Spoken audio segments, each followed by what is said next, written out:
चल प्रवाह पावितस्थले कलेवलम्ब्य लम्बिताम्बुजङ्गलिङ्गमालिकां ढमड्ढमड्ढमड्ढमन्निनादमड्ढमर्वयं चकार चण्डताण्डवं तनोतु नः शिव शिवम्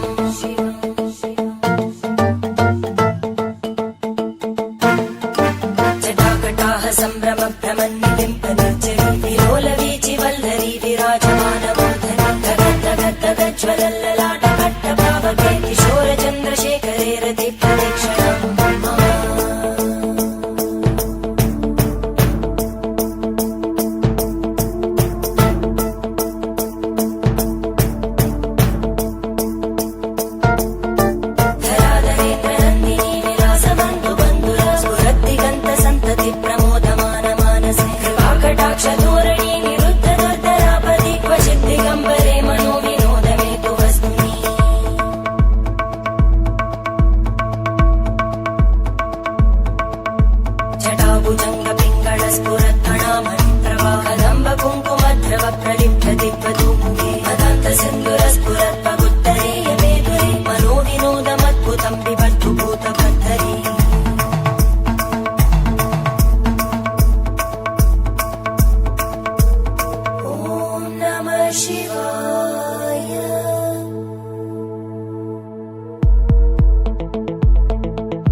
शिवं भजाम्यहं सदा शिवं भजाम्यहम्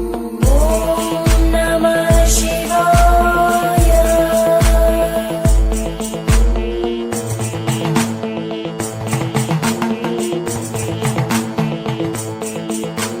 सहस्रलोचन प्रभृत्य शेषलेख शेखरं प्रसूलधूलितोरणि विदूसराङ्घ्रिपीठं भुजङ्गराजमालया निबद्धजाढचूटक श्रियै चिराय जायतां चकोरबन्धुशेखर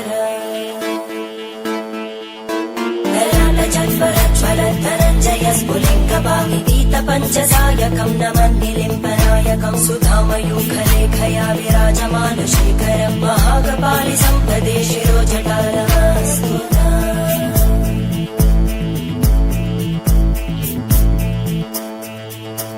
करालभालवट्टिका दगद्धगद्धगज्ज्वलद्धनञ्जयाहुतीकृत प्रचण्ड पञ्चसायके धराधरेन्द्रनन्दिनी कुचाग्रचित्रपत्रकार कल्पनैकशिल्पिनी त्रिलोचने रतिर्मम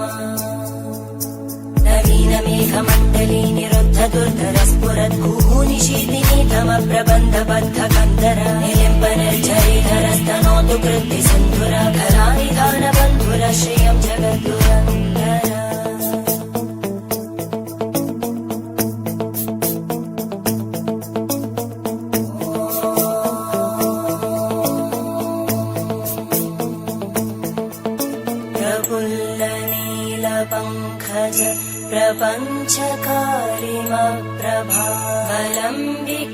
प्रपञ्चकारिमप्रभावलम्बिकण्टकन्दली रुचिप्रबद्धकन्धरं स्मरच्चिदं पुरच्चिदं भवच्चिदं मखच्चिदं गजच्चिदान्धकच्चिदं तमन्तकच्चिदं भजे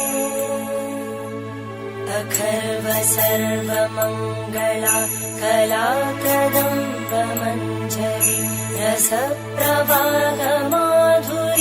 विजृम्भणा मधुव्रतं स्मरान्तकं पुरान्तकं भवान्तकं मखान्तकं गजान्तकान्तकान्तकं तमन्तकान्तकं भजे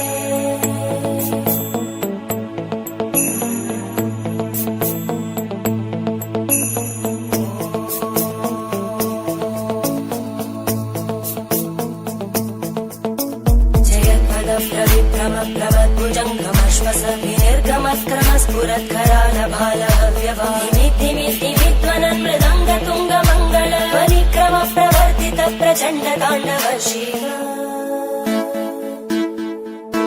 त्रिशद्विचक्रकल्पयोर्भुजङ्गमौक्तिकस्रजोधरिष्ठरत्नलोष्टयोः सुवृत्तिरक्षपक्षयोः धरणारविन्दचक्षुषो प्रजामहि महेन्द्रयोः समप्रवृत्तिकदा सदा शिवं भजाम्यहम्